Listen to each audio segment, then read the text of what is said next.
आइए बेटा, हम यहाँ पर एमसीक्यू नंबर 36 पे आ रहे हैं। ये एमसीक्यू कहता है बेटा, economic lot size is the order size that dash the total cost of ordering and storing. बेटा आप मुझे बताओ, ईओक्यू हम क्यों कैलकुलेट करते हैं? ईओक्यू कैलकुलेट करने का पर्पस होता है बेटा, ordering and carrying cost minimise करना। याद करो मेरे प्यारे बच्चों, मैंने रेगुलर कोर्सेज के अंदर, अपनी रेगुलर क्लासेस के अंदर आपको मटेरियल चैप्टर के अंदर बताया था, ईओक्यू का डायग्राम बनाकर समझाया था कि हमारा ऑब्जेक्टिव क्या होता है बेटा, ऑर्डरिंग और कैरिंग कॉस्ट मिनिमाइज करना। तो बेटा हम ईओक्यू कैलकुलेट करते हैं सो दैट हमारी ऑर्डरिंग और कैरिंग कॉस्ट क्या हो जाए, मिनिमाइज हो जाए। तो ईओक्यू का बेटा पर्पस है ऑर्डरिंग और कैरिंग कॉस्ट को क्या करना, मिनिमाइज कर देना बेटा। तो इसका राइट आंसर है बेटा मिनिमाइज। नेक्स्ट बेटा, inflated price method of valuing material issue is suited when. कह रही जो इन्फ्लेटेड प्राइस मेथड है बेटा, हम इसको कब यूज करेंगे, इसको यूज करना कब सही रहेगा? तो आपको पता है बेटा, प्रीवियस वीडियो में भी मैंने बताया है कि बेटा इन्फ्लेटेड प्राइस मेथड हम कब यूज करते हैं, नॉर्मल लॉस ऑफ मटेरियल के केस में, नॉर्मल लॉस ऑफ मटेरियल के केस में। चलिए अगर आपको दोबारा से समझना है तो मैं एक बार दोबारा बता देता हूं बेटा। हमने क्या किया बेटा, हमने सपोज करो बेटा 100 किलो मटेरियल खरीदा। कितने वाला, 10 रुपए पर किलो वाला। तो हमारी टोटल कॉस्ट होगी बेटा कितनी, 1000। इस 1000 में बेटा, इस 1000 में हमने कितना किलो मटेरियल खरीदा, 100 किलो। अब इस 100 किलो में से 5 किलो बेटा, 5 किलो हमारा क्या हो गया, नॉर्मल लॉस हो गया। ये हमारा नॉर्मल लॉस हो गया। अब बेटा मेरे पास बचा कितना, सर 95 केजी। ये 95 केजी मैं बेटा प्रोडक्शन के लिए क्या करूंगा, इशू कर दूंगा। ये मैं इशू करूंगा, इशू टू प्रोडक्शन बेटा। जब मैं इशू कर रहा हूं बेटा 95 केजी, कितने वाला था ये, 10 रुपए वाला। तो मैंने कितने का मटेरियल कस्टमर की जॉब के लिए इशू कराए, 950 रुपए का।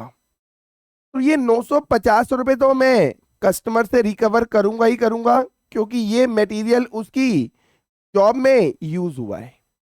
बट ये जो 5 किलो, ये जो मेरा बेटा 5 किलो मटेरियल लॉस हो गया है, नॉर्मल लॉस। और आपको पता है इसकी भी कॉस्ट हम कस्टमर से क्या करते हैं, रिकवर करते हैं। नॉर्मल लॉस की कॉस्ट कस्टमर से क्या की जाती है बेटा, रिकवर। तो हम कस्टमर से इस 950 में 50 रुपए बेटा और क्या कर देंगे, ऐड कर देंगे। तो कस्टमर से टोटल रिकवर कितना होगा बेटा, 1000। तो कस्टमर से रिकवर कितना हुआ, 1000। तो कस्टमर को देखो बेटा, हमने 95 केजी इशू करा और उसकी कॉस्ट में हमने कितना लिख दिया, 1000। मैंने बोला उसकी कॉस्ट में 1000 लिख दिया।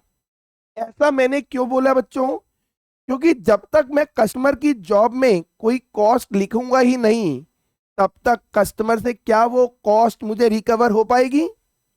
क्योंकि जब भी कस्टमर की जॉब का हम बिल बनाएंगे तो बिल में क्या होता है बेटा, कॉस्ट प्लस प्रॉफिट।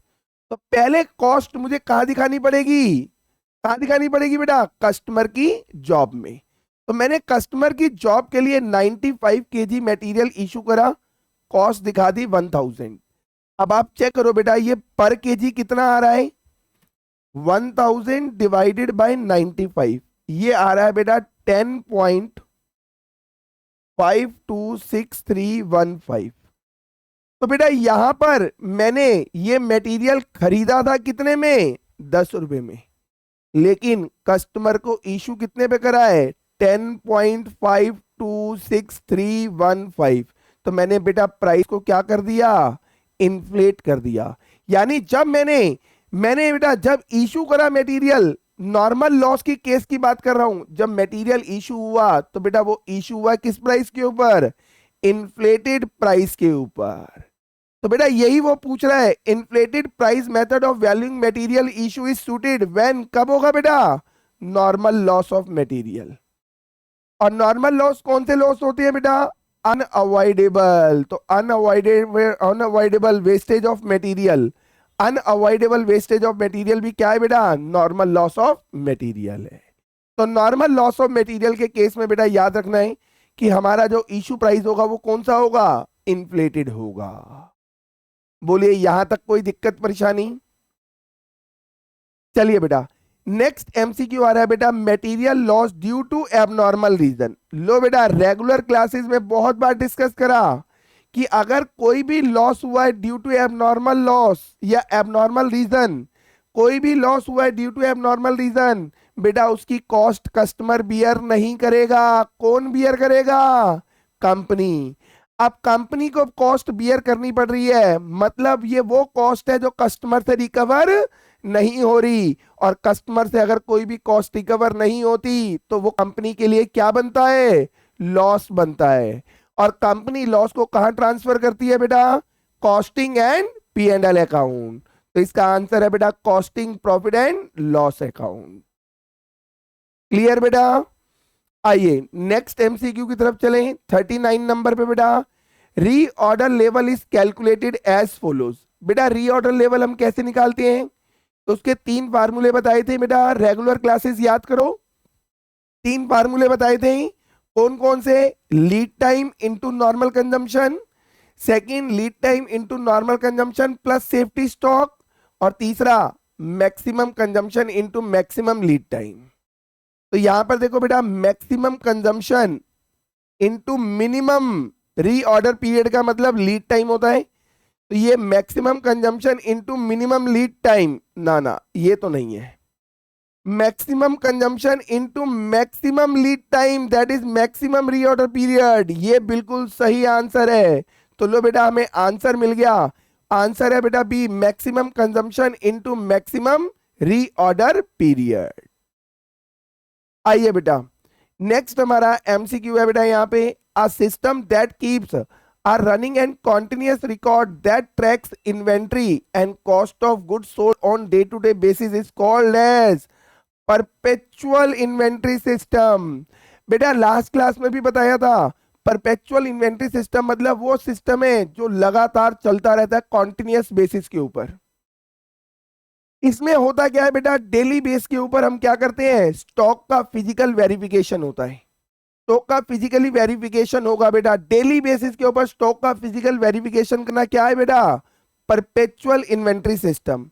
इसमें करते क्या है बेटा, इसमें चेक करते हैं कि हमारे पास मॉर्निंग में कितना कितना हमारे पास स्टॉक था, कितना इन्वेंट्री था, उसमें से कितना इन्वेंट्री हमने बेच दिया या हमने कंज्यूम्ड कर लिया, और कितना बैलेंस बच गया। तो डे एंड पे जाकर चेक होता है बेटा कि हमारे पास कितना बैलेंस पड़ा हुआ इन्वेंट्री का और कितना हमारा कॉस्ट ऑफ गुड्स सोल्ड है बेटा। ये सारा काम डेली बेसिस पर हम करते हैं किस सिस्टम के अंदर, परपेचुअल इन्वेंट्री सिस्टम के अंदर। तो इसका राइट आंसर है बेटा perpetual inventory system. Next MCQ है बेटा हमारा, obsolete stock are those having. बेटा ऑब्सोलीट वर्ड किससे बनाए, ऑब्सोलीट वर्ड आया बेटा, ऑब्सोलीट वर्ड आया टेक्नोलॉजिकल चेंज की वजह से बेटा।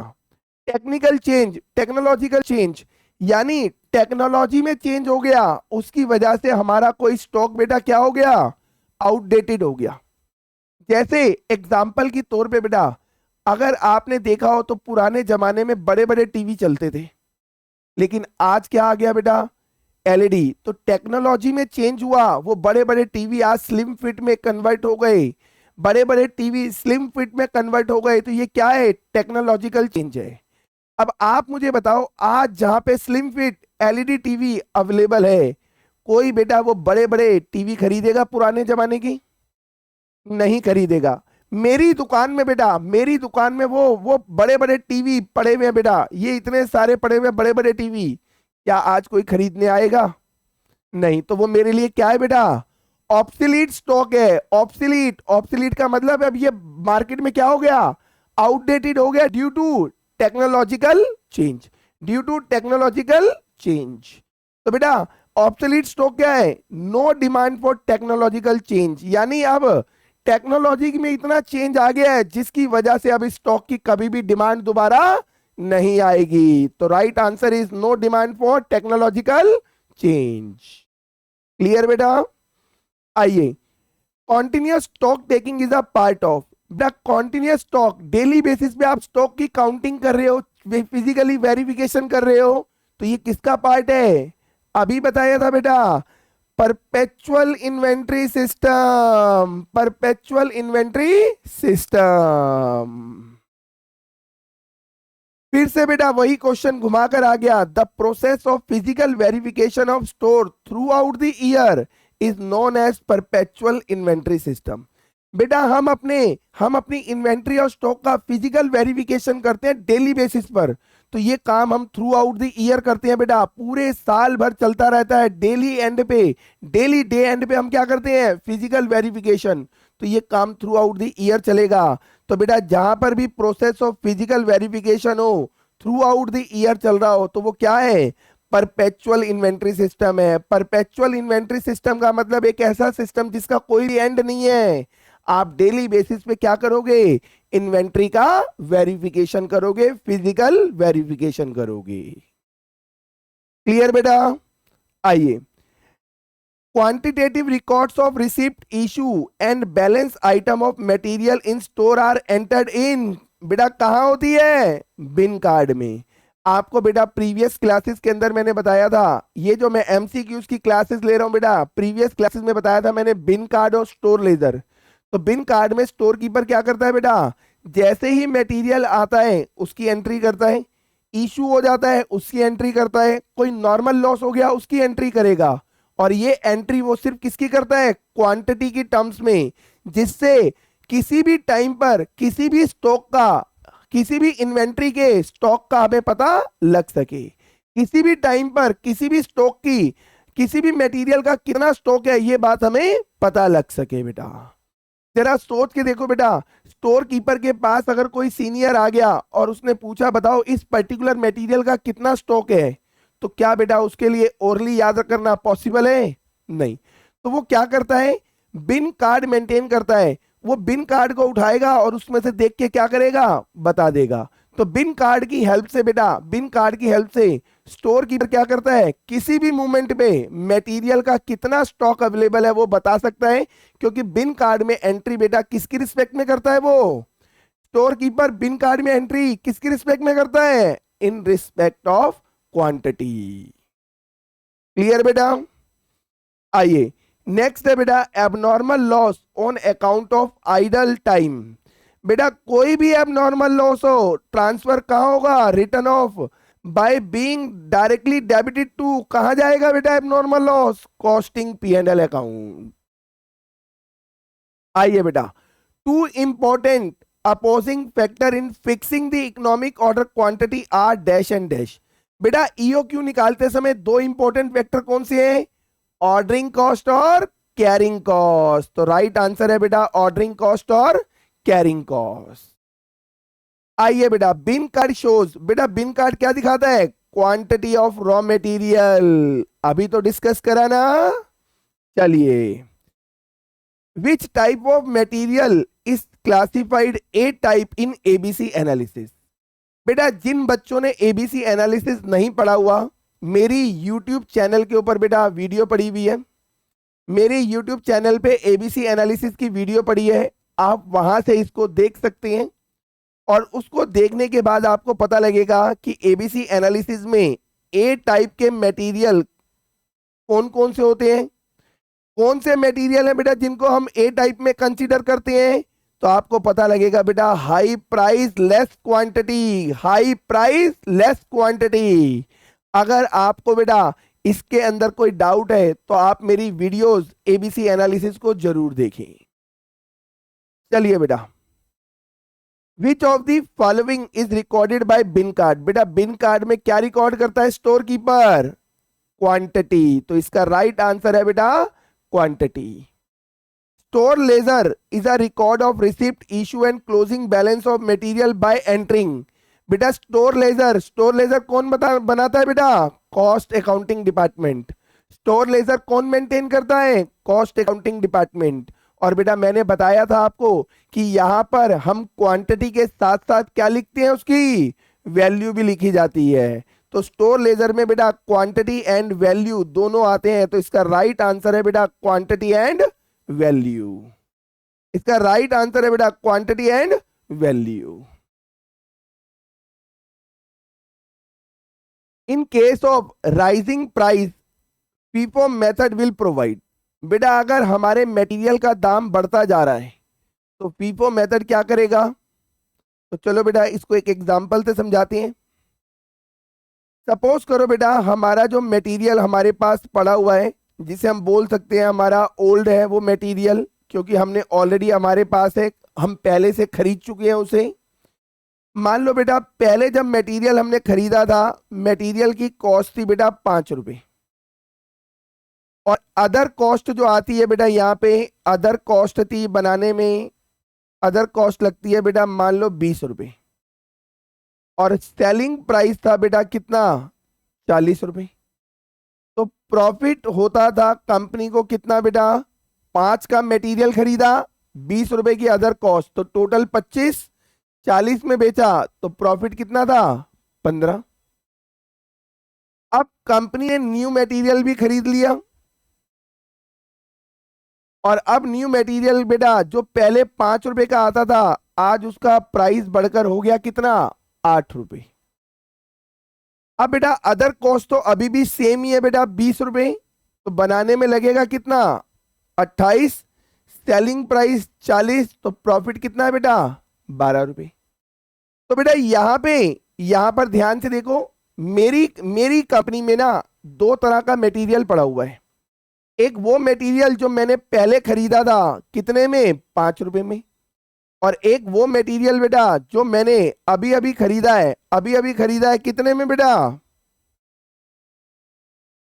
मैंने अभी अभी खरीदा है 8 रुपए में बेटा, 8 रुपए में।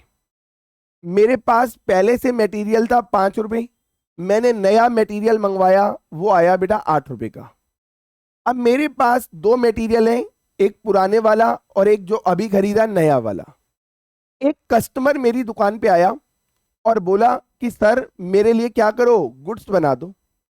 तो आप मुझे बताओ बेटा अगर मैं ओल्ड मटेरियल से बनाऊंगा तो मेरी टोटल कॉस्ट कितनी आएगी, 25, बेचूंगा कितने में, 40, कमाऊंगा कितना, 15। अगर मैंने न्यू मटेरियल लगा दिया तो बनाने में कॉस्ट लगेगी 28, सेल होगा 40 में, कमाऊंगा कितना, 12। तो आप मुझे बताओ बेटा अगर मैं फीफो मेथड एडॉप्ट कर लूं, फीफो में क्या होता है, जो मटेरियल हमने पहले खरीदा है वो पहले इशू होगा प्रोडक्शन के लिए। तो पहले कौन सा खरीदा था बेटा, ओल्ड वाला। तो अगर मैंने फीफो मेथड यूज करा तो मेरा प्रॉफिट क्या होगा बेटा, ज्यादा होगा। मेरा प्रॉफिट ज्यादा होगा क्योंकि मैंने उस कस्टमर की जॉब में क्या लगाया है, ओल्ड मटेरियल। तो ओल्ड मटेरियल लगाने की वजह से मेरा प्रॉफिट क्या हो रहा है बेटा, ज्यादा। अब ये मटेरियल मेरे स्टॉक से चला गया, ये मटेरियल मेरे स्टॉक से चला गया, अब मेरे गोडाउन में जो मटेरियल बचा हुआ है वो कितने वाला है, 8 रुपए वाला। यानी जो 5 रुपए का मटेरियल था आज उसकी वैल्यू बढ़कर कितनी हो गई, 8 रुपए। तो मेरा क्लोजिंग स्टॉक का वैल्यू बढ़ गया और मेरा प्रॉफिट भी बढ़ गया। तो बेटा फीफो मेथड में क्या होता है, अगर मटेरियल का दाम बढ़ता जा रहा है तो फीफो मेथड कहता है कि पुराने वाला मटेरियल पहले यूज करो। अब पुराने वाला यूज करोगे तो आपकी कॉस्ट कम रहेगी, प्रॉफिट ज्यादा हो जाएगा। अब ऑन दी अदर एंड पुराने वाला मटेरियल यूज करा तो पुराने वाला मटेरियल खत्म हो जाएगा, नया जो परचेज करा था वो गोडाउन में आ जाएगा, और नया परचेज करा हमने हाई कॉस्ट में, तो क्लोजिंग स्टॉक की वैल्यू क्या होगी बेटा, हाई होगी। तो इसका आंसर है बेटा यहाँ पे, इसका आंसर है सही बेटा यहाँ पर, highest value of closing stock and profit. Closing stock की वैल्यू भी हाई होगी और प्रॉफिट भी हाई होगा। आप यहां पे देखो बेटा, अगर हम यहां पे फीफो मेथड एडॉप्ट कर रहे हैं तो फीफो मेथड के अकॉर्डिंग ओल्ड मटेरियल से गुड्स बनेगा और हमारे को प्रॉफिट 15 का होगा, और ओल्ड मटेरियल खत्म हो गया। अब गोडाउन में 5 रुपए की जगह जो स्टॉक पड़ा है उसकी वैल्यू कितनी है, 8 रुपए। तो मेरी क्लोजिंग स्टॉक की वैल्यू भी बढ़ गई और मेरा प्रॉफिट भी बढ़ गया। आइए बेटा नेक्स्ट एमसीक्यू की तरफ। कह रहा है in the dash method of pricing material issue where the price are falling profit will rise. कह रहा है अगर प्राइस मटेरियल का कम हो रहा है तो बताओ किस मेथड में प्रॉफिट ज्यादा होगा। तो प्राइस कम हो रहा है, चलो इसको भी देखें। हमारे पास बेटा हमारे गोडाउन में एक पहले से मटेरियल पड़ा हुआ है जिसे हमने ओल्ड बोला। उस मटेरियल की कॉस्ट है बेटा मान लो 5 रुपए और अदर कॉस्ट आती है 20 रुपए। सेलिंग प्राइस था 40 और हमारा प्रॉफिट था बेटा 15। अब जब हमने नया मटेरियल खरीदा तो क्वेश्चन कह रहा है प्राइस क्या हो गए बेटा, कम हो गई। अब ये मटेरियल 5 की जगह बाजार में कितने का मिल रहा है, 3 रुपए का बेटा। अब 3 का खरीदेंगे, अदर प्रोसेसिंग कॉस्ट सेम रहती है, सेलिंग प्राइस सेम है, तो बेटा मेरा प्रॉफिट देखो कितना हो गया, 17 रुपए। मेरे पास बेटा मेरे पास एक कस्टमर आया और बोला मेरे लिए क्या करो, गुड्स बना दो। तो आप मुझे बताओ बेटा उसके लिए जब मैं गुड्स बनाऊंगा तो मैं किस मटेरियल से बनाऊं, मैं पुराने मटेरियल से बनाऊं या न्यू से। सर अगर हमें ज्यादा प्रॉफिट कमाना है तो कौन सा लगाना पड़ेगा मटेरियल, सर न्यू मटेरियल। तो अगर ज्यादा प्रॉफिट कमाना है नया मटेरियल लगाओ। अब बेटा नया मटेरियल अभी अभी आया और आप उसको इशू कर दोगे इमीडिएटली प्रोडक्शन के लिए, तो ये मेथड कौन सा है, last in first out. Last in first out, जो बाद में आया वो पहले यूज हो रहा है, लास्ट इन फर्स्ट आउट। तो इसका आंसर होगा बेटा हमारा क्या, LIFO, last in first out. तो बेटा याद रखना है कि अगर प्राइस बढ़ रहा है मटेरियल का तो फीफो ज्यादा प्रॉफिट देता है, अगर प्राइस कम हो रहा है मटेरियल का तो लीफो ज्यादा प्रॉफिट देगा। यहां तक कोई दिक्कत परेशानी। आइए बेटा नेक्स्ट देखो, when prices fluctuate widely, fluctuate कर रहा है, कभी बढ़ रहा है कभी घट रहा है, कभी बढ़ रहा है कभी घट रहा है, कभी बढ़ रहा है कभी घट रहा है। कह रहे the method that will avoid the effect of fluctuation, आपको वो मेथड बताना है जिसके अंदर ये फ्लक्चुएशन का बेटा इफेक्ट अवॉइड हो जाता है। तो याद करो बेटा रेगुलर क्लासेस के अंदर मैंने बताया था बेटा कौन सा मेथड, वेटेड एवरेज मेथड। क्योंकि यहां पर बेटा हम टोटल कॉस्ट को क्वांटिटी से क्या करते हैं, डिवाइड, टोटल वैल्यू को क्वांटिटी से क्या करते हैं, डिवाइड कर देते हैं, जिससे इशू प्राइस क्या रहता है बेटा, सेम रहता है। इशू प्राइस में कोई भी दिक्कत नहीं आती, चाहे प्राइस बढ़ रहा है घट रहा है फ्लक्चुएट हो रहा है, इशू प्राइस क्या हो जाता है बेटा, सेम हो जाता है। तो इसका राइट आंसर है बेटा weighted average method. Next MCQ आ रहा है बेटा, which of the following method is used for evaluation of equivalent production when prices are fluctuating in the market. बेटा अगर हमारे रॉ मटेरियल का प्राइस फ्लक्चुएट कर रहा है, अभी बताया था हमारे लिए बेस्ट मेथड क्या है बेटा, वेटेड एवरेज मेथड है। यही वाला एग्जांपल बेटा, यही वाला क्वेश्चन को क्या करा, घुमा के दोबारा दे दिया बेटा। तो यहां पर वो बता रहा था बेटा अगर याद रखना मेरे प्यारे बच्चों, प्राइस फ्लक्चुएट कर रहा है तो हमारे लिए मेथड कौन सा बढ़िया है बेटा, वेटेड एवरेज मेथड, क्योंकि ये फ्लक्चुएशन के इफेक्ट को क्या करता है, खत्म कर देता है। नेक्स्ट है बेटा, when prices of material have rising trend, बेटा मटेरियल का प्राइस बढ़ता जा रहा है, then the suitable method for issuing material will be, suitable method कौन सा होगा, बताओ बेटा सुटेबल कौन सा होगा। अब ध्यान से देखना बेटा, मेरे पास ना मटेरियल पड़ा हुआ है और ये मटेरियल मैंने 5 रुपए का खरीदा था और मेरी अदर कॉस्ट है बेटा मान लो कितनी, 20 रुपए, और मेरा सेलिंग प्राइस है बेटा कितना, 40 रुपए। तो मुझे प्रॉफिट कितना हो रहा है सर, 15 रुपए का, सर 15 रुपए का। ये मेरा रेगुलर प्रोसेस था। अब बेटा हुआ क्या, बाजार में अचानक से मटेरियल का दाम बढ़ गया और ये बढ़कर हो गया 8 रुपए, लेकिन मेरे पास अभी भी कुछ मटेरियल मेरे गोडाउन में पड़ा हुआ है, मेरे पास कुछ मटेरियल गोडाउन में पड़ा हुआ है बेटा। अब एक कस्टमर आया और बोला मेरे लिए क्या करो, गुड्स बना दो। तो आप मुझे बताओ, मैं अगर बेटा गुड्स उसके बनाता हूं यहां पर पुराने वाले मटेरियल से, तो मेरे को फायदा कितना है, 15 का। अब आप एक बात बताना बेटा,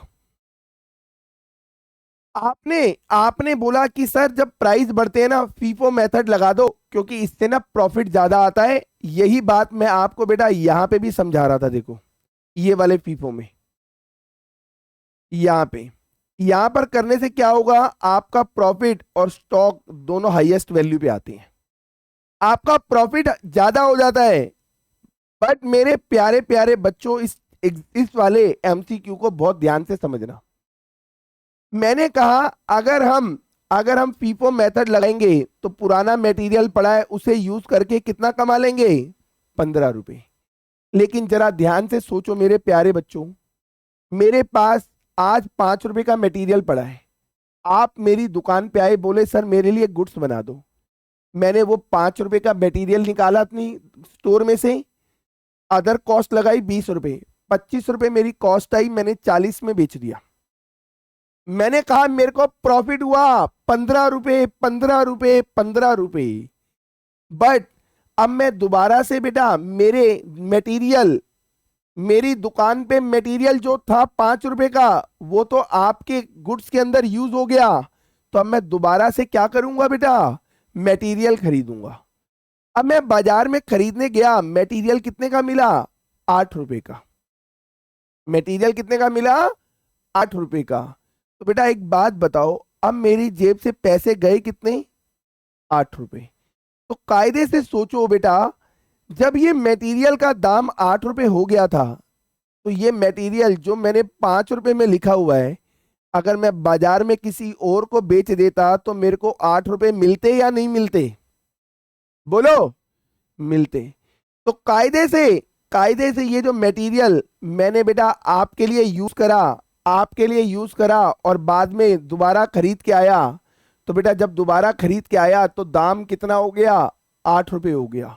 तो कायदे से जो मटेरियल मैंने आपके आपके गुड्स में लगाया है ना, वो 5 रुपए नहीं, उसकी कॉस्ट कितनी थी बेटा, 8 रुपए थी। उसकी कॉस्ट कितनी है, 8 रुपए थी।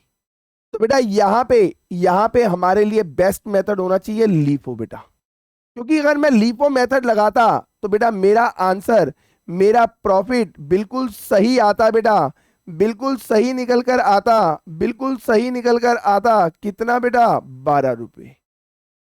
बच्चों ने बोला सर नहीं समझ में आया। लो अब बिल्कुल समझ में आएगा, लॉजिकल एग्जाम्पल आपके ऊपर बनाया हुआ मैं यूज कर रहा हूं। सपोज करना बेटा, आप मेरे प्यारे प्यारे स्टूडेंट हो, आप मेरे पास आए और बोले कि सर हमारे लिए गुड्स बना दो, और मेरी दुकान में बेटा मटेरियल पहले से पड़ा हुआ है कितने का, मेरी दुकान में पहले से मटेरियल पड़ा हुआ है 5 रुपए का, और आज इस मटेरियल की कॉस्ट बाजार में कितनी है, 8 रुपए। बाजार में मटेरियल का प्राइस 8 रुपए हो गया है, लेकिन मैंने तो क्या करा था, पहले खरीदा हुआ था 5 रुपए के हिसाब से। आप मेरे पास आए और बोले सर, सर हमारे प्यारे प्यारे सर, हम आपके फेवरेट स्टूडेंट हैं, आप हमारे लिए गुड्स बना दो, लेकिन सर हम ना इस पोजीशन में नहीं है कि आपको प्रॉफिट दे सकें, सर प्लीज आप हमें ना कॉस्ट पे दे दो। आपने बोला सर प्लीज हमें कॉस्ट पे दे दो। मैंने कहा ठीक है। अब मैंने पुराना मटेरियल निकाला 5 रुपए वाला, और 20 रुपए कॉस्ट, अदर कॉस्ट लगाई, टोटल कितना लग गया, 25। अगर मेरे प्यारे बच्चों मैंने आपको 25 रुपए में बेच दिया, तो मेरे को 3 रुपए का नुकसान हो गया। मन में आया सर, सर क्या बोला, 25 रुपए में मैं आपके लिए मैंने गुड्स बनाया, कैसे बना था, पुराना मटेरियल पड़ा था 5 रुपए वाला, 20 रुपए की अदर कॉस्ट है, जेब से लगा कितना, 25, आपसे लिया कितना, 25, जेब से लगा 25, लिया 25। तो बेटा ना तो प्रॉफिट है ना लॉस है, लेकिन मैं आपसे कह रहा हूं मेरे को 3 रुपए का लॉस हो गया।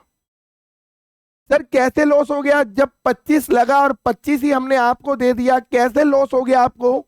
तो सुनो मेरे प्यारे बच्चों, कैसे लॉस हुआ। अगर बेटा आप मेरी दुकान पे नहीं आते तो मेरे पास ये मटेरियल पड़ा हुआ था 5 रुपए का। बोलो यस और नो। यस। आप आए और मैंने आपको एट कॉस्ट के ऊपर क्या करा, गुड्स दे दिया, मटेरियल खत्म हो गया ये वाला। अब मैं मटेरियल खरीदने गया, कितने का मिलेगा? 8 रुपए का। तो मैं यही मटेरियल दोबारा जब खरीद के आया तो मेरे को बेटा घर से 3 रुपए एक्स्ट्रा लगाने पड़े या नहीं लगाने पड़े?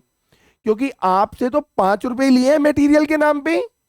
और 5 रुपए लेने के बाद मैं बाजार में गया और बोला, बाजार वाला बोला सप्लायर कि भैया दाम बढ़ गया 8 रुपए, 3 रुपए जेब से देने पड़े।